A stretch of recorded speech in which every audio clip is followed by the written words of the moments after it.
Congress is keeping up with its COVID origins investigation, and our next guest says he has discovered that government officials from more than a dozen agencies knew that the Wuhan Institute of Virology was trying to create a virus similar to COVID-19 back in 2018.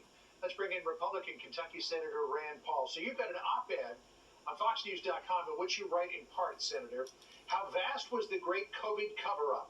Well, my investigation has recently discovered government officials from 15 federal agencies knew in 2018 that the Wuhan Institute of Virology was trying to create a coronavirus like COVID-19.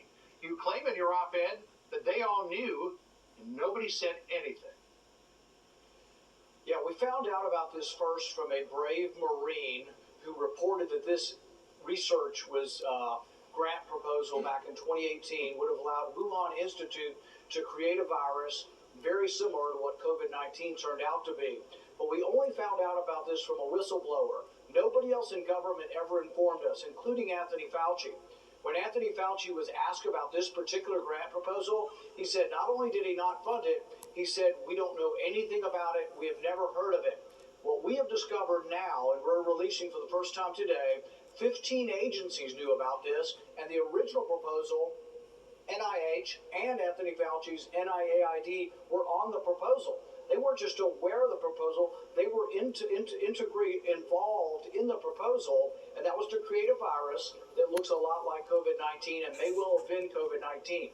But nobody revealed this, and Anthony Fauci continues to say, hey, I knew nothing about this. This was his own agency. We now have proof that the NIH and the NIAID, Fauci's agency, knew about this proposal and were part of the proposal, despite him continuing in public to say he knew nothing of this proposal. This basically is the smoking gun that ties Anthony Fauci and NIH to the funding of research that may well have led to COVID-19. A name that comes up in all of this is that of Peter Daszak, the head of the EcoHealth Alliance. He's going to be testifying before Brad Wenstrup's committee in the House on May the 1st.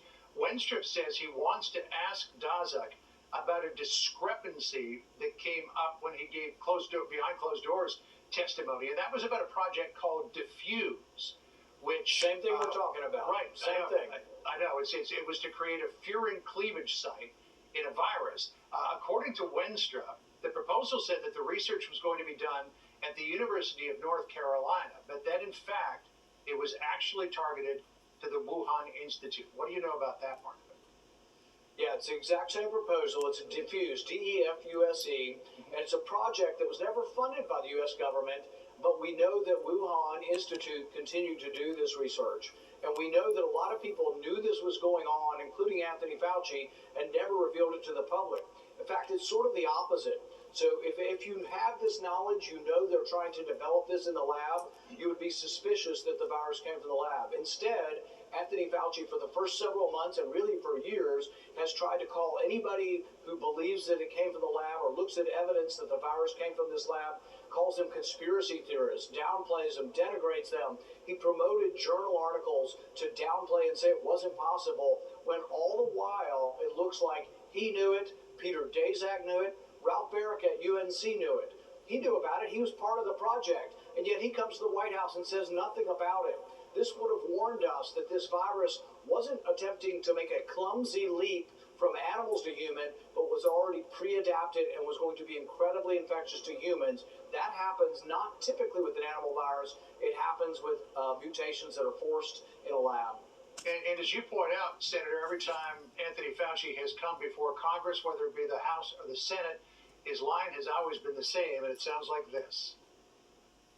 I will repeat again, the NIH and NIAID categorically has not funded gain-of-function research to be conducted in the Wuhan Institute of Virology. Yet you say, and that was you questioning him there, as you have so many times, you say it's impossible that he didn't know about this? Yeah, without question, they did fund gain-of-function research in Wuhan, so that's a lie. But also, we now know, and what we're revealing today is that he knew about the specific project to put a furin cleavage site with Peter Daszak, Ralph Baric, and the Wuhan Institute to create a virus that was more infectious to humans. He knew about it because not only was his team being briefed about it, we now have documented evidence they were briefed. We also have documented evidence that they were partners in this. The actual original proposal with Wuhan involved the NIH and the Rocky Mountain Lab that is owned by NIAID. So Fauci was intimately an integral part of all of this, and yet he continues to get away with saying, I knew nothing. But we now have the documented evidence that his team was briefed and that they were actually an intimate part of the proposal to create a virus that looks like COVID-19. You know, as you pointed out a moment ago, Senator, that anybody who talked about a lab leak theory in the early going of COVID was dismissed as a tinfoil hat-wearing conspiracy theorist. But now we have an editor at NPR. He's been there for 25 years. His name is Yuri Berliner. Wrote a very long op-ed in the Free Press about all of the times when politics has interceded in the reporting of actual journalistic items. And this is what he said about coverage of the lab leak theory. He said, over the course of the pandemic, a number of investigative journalists made compelling, if not conclusive, cases for the lab leak. But at NPR, we weren't about to swivel or even tiptoe away from the insistence with which we backed the natural origin story. Politics were blotting out the curiosity and independence that ought to have been driving our work. What do you say when you hear that? So disappointing. You know, the media is supposed to be equal opportunities of going after both parties, all ideas, all issues, looking for the truth.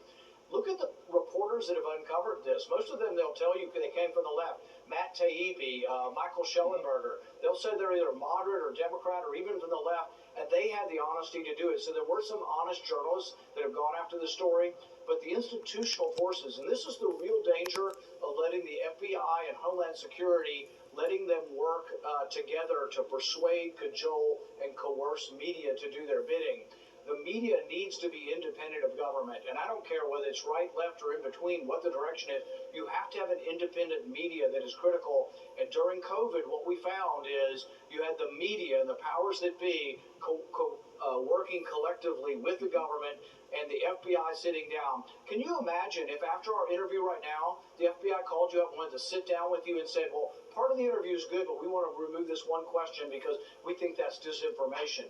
Nobody in broadcast TV would tolerate that, but that's what they were doing. They were sitting these people down and saying, we don't like that question, we don't like the way they answered it, and we want it struck in from the record, struck in from the public record. It's mortifying to think of this kind of government power over the free press. Well, I do know that here at Fox, if the FBI ever called us and said that, we'd be doing a story about the FBI calling us and asking us to do that. Exactly. Senator, it's been a while. Good to see you again. Thank you. Thank you. All right, Senator.